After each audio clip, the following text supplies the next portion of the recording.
You can also name and label the regions that you define, and you can do this to provide to your peers or to a client. So on the takeoff tab, if you go to name/label regions, you'll see that you can click on label site improvement. You can pick the layer and the text style that you want to use. So if I was to come in and pick standard style here, you can then choose the application or applicable regions to identify either simple site adjustments, landscaping improvements, or generic based. And you can see that based on what you select, it'll highlight the areas.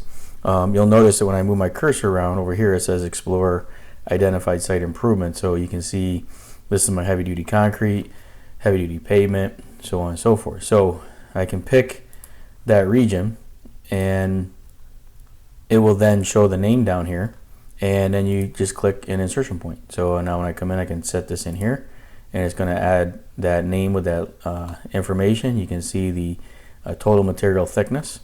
I can come over here and do this one, and you can see I can do the same thing there. So you can work your way around and obviously change the text height and edit this information as needed.